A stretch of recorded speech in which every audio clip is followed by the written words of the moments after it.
আসসালামু আলাইকুম ওয়া রাহমাতুল্লাহ নাহমাদুহু ওয়া নুসাল্লি আলা রাসূলিহিল কারীম আম্মা বাদ। প্রিয় দেশবাসী, আজ আমি আপনাদের সম্মুখে ইতিকাফ সম্পর্কে আলোচনা করব। আল্লাহ রসুল সাল্লাল্লাহু আলাইহি সাল্লাম বলেন,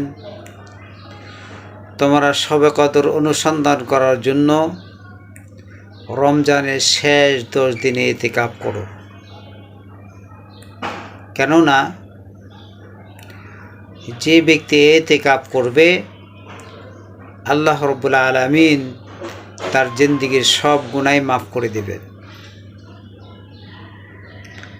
ইতিকাফকারী সে যেন এমন যে, আল্লাহ আমি গুনাহগার, তোমার কাছে এসেছি, তুমি মাফ না করা পর্যন্ত তোমার দরবার থেকে আমি বাড়িতে ফিরব না।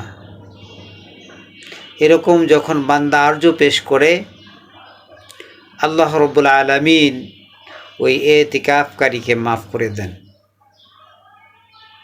ইতিকাফকারী আল্লাহ পাকের নৈকট্য হাসিল করতে পারেন। হুজুর পাক সাল্লাল্লাহু আলাইহি সাল্লামও সারা জীবন তিনি মাহে রমজানে ইতিকাফ করেছেন। হুজুর পাক সাল্লাল্লাহু আলাইহি সাল্লাম বলেন যে, মাহে রমজানের মধ্যে এমন একটি রজনী রয়েছে, যেই রজনী 1000 মাস থেকে উত্তম। 1000 মাস ভরে কোনো মানুষ যদি দিন রাত 24 ঘন্টা আমলে ব্যস্ত থাকে,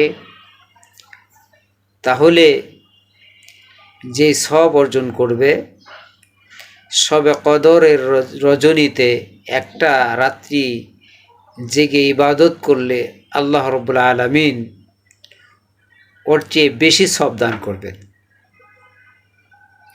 এটা আমাদের জন্য অনেক বড় সৌভাগ্য। আল্লাহ রসুল বলেন, এই রজনীটা তোমরা শেষ 10 দিনের বেজোর রাত্রিগুলিতে অনুসন্ধান করো, তাহলে তোমরা শবে কদর পেয়ে যাবে। এই জন্য ইতিকাফ করা সুন্নতে মুআক্কাদায়ে কিফায়া। মাহে রমজানের 10 দিনে ইতিকাফ করা খুবই জরুরি। অতএব যারা পারি একটু চেষ্টা করি যে আমার নিজের জন্য আমরা কিছু করার জন্য চেষ্টা করি। কেননা জানি না, হতেও পারে আমাদের এই মাহে রমজান জীবনের শেষে মাহে রমজান। অনেক মানুষ গত মাহে রমজানে ছিল, কিন্তু আজকে তারা কবরের বাসিন্দা হয়ে গেছে।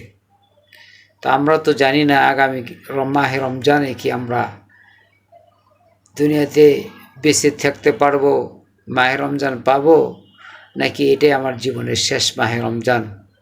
জীবনের শেষ মাহে রমজান যদি হয়ে যায়, তাহলে ইতিকাফ যদি আমি করি, তো আল্লাহ পাক তো দেখবে যে আমার ফেরেশতারা, দেখো আমার এই বান্দা জীবনের শেষ মাহে রমজানটাও ইতিকাফে কাটিয়েছে।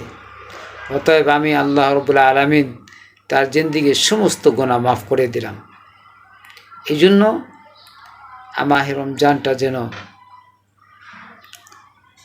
আমল ইবাদতের মধ্যে অতিবাহিত করতে পারি।